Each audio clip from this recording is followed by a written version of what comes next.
Hannah prays for a child.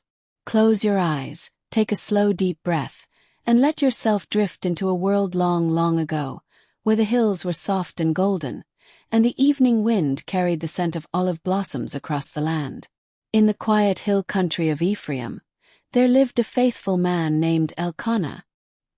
He was devoted and kind, and he loved his family deeply. He had 2 wives, as was the custom of those ancient days. One named Peninnah and the other named Hannah.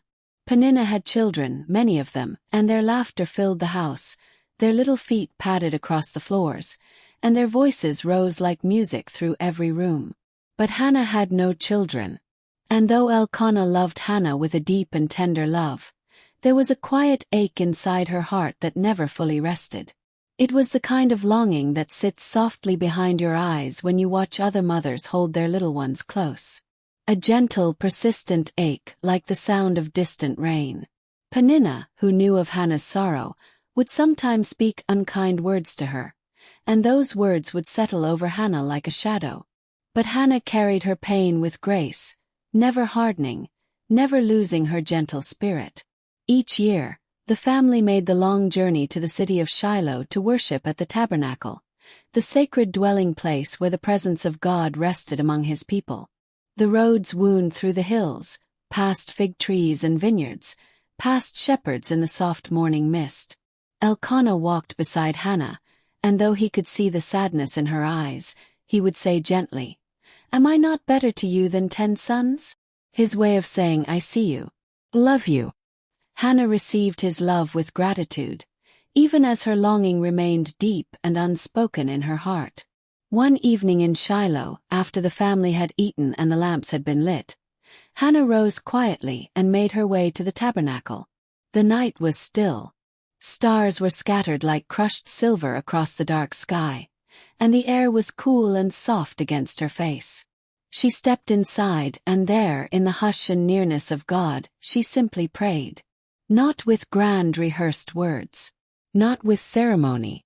She prayed the way people pray when they have run out of everything else, with her whole heart, with silent tears on her cheeks, with her lips moving but no sound coming out. A prayer from somewhere so deep inside her that it needed no voice at all. She poured out her soul before the Lord like water, holding nothing back. She whispered, "O Lord of hosts, if you will look upon the sorrow of your servant, and remember me, and give me a son, then I will give him back to you.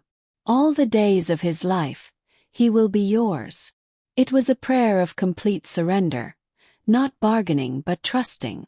She was laying down the very thing she longed for most, offering it back to the one she believed could give it. The old priest of Shiloh, a man named Eli, sat by the doorpost of the tabernacle.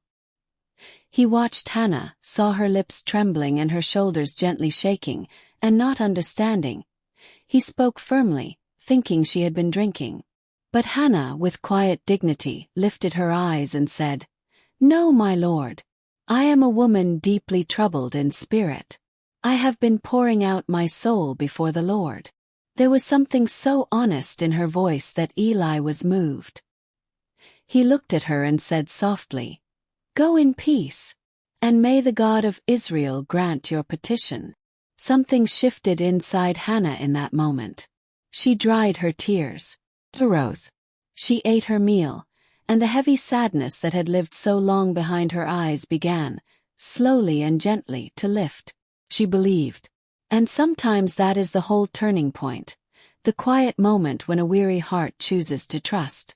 The family rose the next morning, worshipped together one final time, and began the walk home. The hills were golden with morning light, the birds already singing, and Hannah walked with a peace that had not been there before.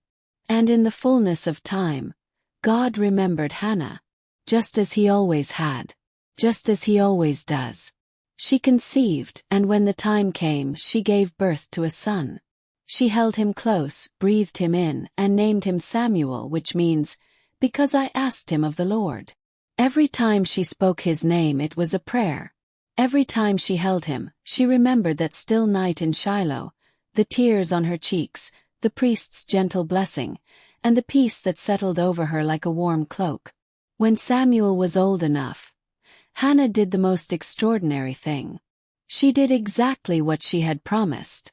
She brought her little boy, this child she had waited for, wept for, prayed for, back to the tabernacle at Shiloh and placed him into the care of Eli, to grow up in the house of the Lord. It would have been so easy to hold on. But Hannah did not waver. She stood before Eli and said, "For this child I prayed, and the Lord granted what I asked. So now I give him back to the Lord. As long as he lives, he is given to the Lord." And then Hannah prayed again. But this time it was not a prayer of longing. It rose like a song, a joyful declaration that God lifts the humble, remembers the forgotten, and answers the quiet prayers whispered in the dark. It poured from the heart of a woman who had once wept alone in the lamplight with nothing but faith, and who now stood overflowing with gratitude. Each year after that, Hannah returned to Shiloh to visit her son, bringing him a little robe sewn with her own hands, size just a little larger than the last, because she knew he was growing. She never stopped being his mother. She had simply trusted God with the most precious thing she had. And God, in his faithful tenderness, blessed Hannah with 3 more sons and 2 daughters. Her house, once so quiet, filled with warmth and laughter. Samuel grew up to become one of the most beloved men in all of Israel. A prophet, a judge, a man who heard the voice of God in the night and answered, "Here I am." All of it flowing from one woman, one quiet prayer, one unwavering act of trust. So let that be the last thought you carry as you drift into sleep tonight. The image of Hannah, not defeated, not despairing, but trusting, laying her deepest longing before God, and walking away in peace before the answer ever came. Sometimes faith looks just like that. Quiet, tearful, steady. And the God who heard Hannah hears you too. Rest now. You are seen. You are known. You are deeply loved.